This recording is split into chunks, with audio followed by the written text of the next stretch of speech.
আসসালামু আলাইকুম রহমতুল্লাহি ওয়া বারাকাতুহু।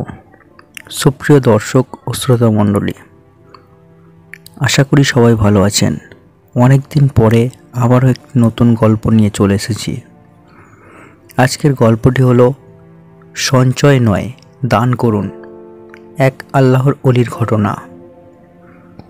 সঞ্চয় নয়, দান করুন, এটি একটি আল্লাহর ওলির জীবনের ছোট্ট ঘটনা। দান করার ফজিলত ও মহত্ব বুঝতে এই গল্পে আল্লাহর ওলির ঘটনাটি গল্প আকারে তুলে ধরা হয়েছে। তাহলে আসুন, সঞ্চয় নয়, দান করুন গল্পটি শুরু করা যাক। মেয়েদের একটি স্বভাব হলো তারা দান করতে চায় না, শুধু 2 পয়সা 4 পয়সা করে সঞ্চয় করতে চায়। অথচ আল্লাহ পাক পবিত্র কুরআনুল কারিমে নানা জায়গায় দান করার কথা উল্লেখ করেছেন, নির্দেশ দিয়েছেন, উৎসাহিত করেছেন। এই নির্দেশ ও উৎসাহ যেমন পুরুষদের দিয়েছেন তেমনই দিয়েছেন নারীদেরও। তাই পরিপূর্ণ অর্থে মুমিন হতে হলে নারী পুরুষ সবাইকেই আল্লাহর পথে দান করতে হবে। আপন চরিত্রে ঠাঁই দিতে হবে দানশীলতার গুণকে। দান তো আমরা আল্লাহর জন্যই করব এবং এর প্রতিদান নেব তার কাছ থেকেই, দুনিয়াতে নয় আখিরাতে। তবে আল্লাহ পাক বান্দাদের প্রতি অতিশয় মেহেরবান। দানের বদলা তো আখিরাতেই দিবেনই। দুনিয়াতেও আমাদেরকে এই বদলা দেওয়া থেকে বঞ্চিত করেন না তিনি। দুনিয়ার এ বদলা কখনো হয় প্রত্যক্ষভাবে, আবার কখনো হয় পরোক্ষভাবে। অর্থাৎ কোনো কোনো সময় পরিষ্কারভাবেই আমরা বুঝি যে অমুক দানের বিনিময়ে পরওয়ারদিগার আমাদেরকে এই নিয়ামত দান করেছেন। যেমন আপনি কোনো অভাবীকে 2টো রুটি দান করেছেন, আর একটু পরেই আল্লাহ পাক বান্দার মাধ্যমে অন্য কোনো উপায়ে আপনার কাছে আরও কয়েক গুণ বেশি রুটি কিংবা অন্য কোনো মজাদার খাবার পাঠিয়ে দিয়েছেন।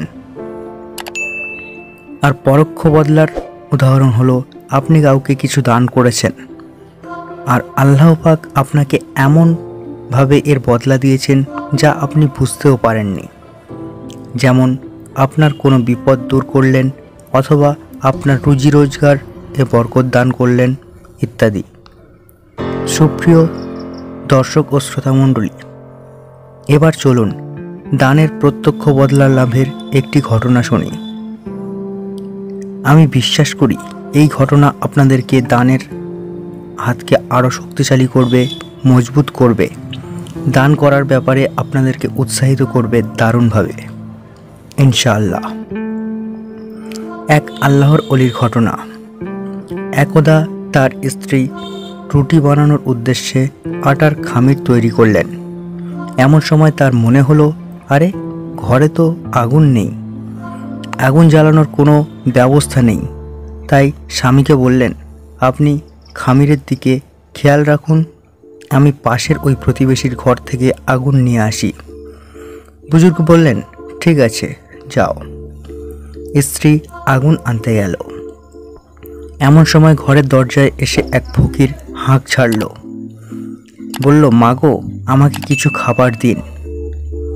ঘরে তখন খামির করা সামান্য আটা ছাড়া আর কিছুই ছিল না। তাই এটাকেই তিনি ফকিরের হাতে তুলে দিলেন।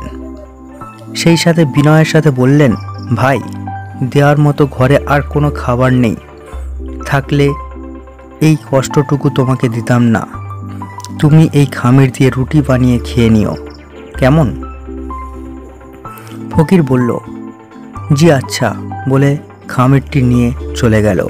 কয়েক মিনিট পর স্ত্রী আগুন হাতে ফিরে এলো। তারপর আটার খামিরটা দেখতে না পেয়ে স্বামীকে জিজ্ঞেস করলো, খামির কোথায়? স্বামী বললেন, এক বন্ধু এসেছিল, তাকে রুটি তৈরির জন্য দিয়ে দিয়েছি। স্ত্রী কিছু সময় অপেক্ষা করলেন, কিন্তু কেউ আসছে না দেখে বললেন, মনে হয় আটার খামিরটি আপনি কাউকে দান করে দিয়েছেন। বুজুর্গ বললেন, হ্যাঁ। স্ত্রী বললেন, আরে আল্লাহর বান্দা, অন্তত একটি রুটি বানানো যায় এই পরিমাণ আঠা রেখে দিলেও তো দুজনে ভাগ করে খেয়ে নিতে পারতাম। বুজুর্গ বললেন, আমি খুবই ভালো বন্ধুকে দিয়েছি, চিন্তা করো না। স্ত্রী বললেন, বুঝলাম না। বুঝলে না? না বোঝার কি আছে এখানে? আরে আল্লাহর বান্দি, আমি এমন এক বন্ধুকে দিয়েছি যিনি কেবল নিতে জানেন না, দিতেও জানেন। শুধু দিতে জানেন বললে ভুল হবে, বরং বলতে হবে তিনি আরও উত্তম রূপে দিতে জানেন। এবার তো ব্যাপারটিকে আরও জটিল করে ফেললেন। থাক থাক, এমন আর আমার কিছু বলার দরকার নেই। একটু অপেক্ষা করো, তবেই সব কিছু স্পষ্ট রূপে বুঝতে পারবে। কিছুক্ষণ পর দরজায় আওয়াজ শোনা গেল। বুজুর্গ উঠে দরজা খুলে দিলেন। দেখলেন এক লোক দাঁড়িয়ে আছে। তার এক হাতে গোস্ত বোঝাই একটি পেয়ালা, আর এক হাতে রুটি বোঝাই একটি পাত্র। লোকটি বলল, অমুক আপনাকে এগুলি হাদিয়া দিয়েছেন, মেহেরবানি করে কবুল করুন। বুজুর্গ রুটি ও গোস্ত নিয়ে হাসি মুখে ভিতরে এলেন। তারপর স্ত্রীকে লক্ষ্য করে বললেন, আমি তো আমার বন্ধুকে শুধু আটার খামির দিয়েছিলাম, আর আমার বন্ধু এতই ভালো ও দয়ালু যে তিনি রুটি তৈরি করে তার সাথে গোস্তও রান্না করে পাঠিয়েছেন। স্ত্রী বললেন, হ্যাঁ, এবার আমার বুঝে এসেছে আপনি বন্ধু বলতে কাকে বুঝিয়েছেন। প্রিয় বন্ধুগণ, মূলত আল্লাহর রাস্তায় দান করার বিষয়টি এমনই। তাই আমি আপনাদেরকে বলবো, আমাদের কাজ সঞ্চয় করা নয়, বরং আমাদের কাজ হলো দান করা। দান করা শুধু দানই করা। অতএব আমরা নিজেরাও দান করব, সন্তানদেরকেও আল্লাহর নামে দান করতে শেখাবো। সেই সাথে এই কথাটি অবশ্যই শেখাবো যে এই পয়সা অবশ্যই আমরা আল্লাহ তাআলা আমাদেরকে ফিরিয়ে দেবেন। ছোট্ট ছোট্ট ছেলে মেয়েদেরকে দান করতে অভ্যস্ত করার জন্য তাদের হাতে 2 টাকা 10 টাকা তুলে দিয়ে বলবেন, অমুক গরিবকে দিয়ে আসো।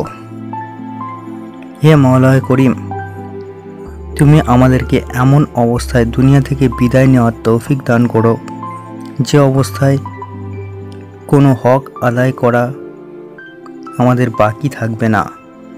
না থাকবে আল্লাহর হক, না থাকবে বান্দার হক। আসসালামু আলাইকুম। গল্পটি ভালো লেগে থাকলে অবশ্যই একটি লাইক করবেন এবং চ্যানেলটিকে সাবস্ক্রাইব করে আমাদের সঙ্গে যুক্ত থাকুন।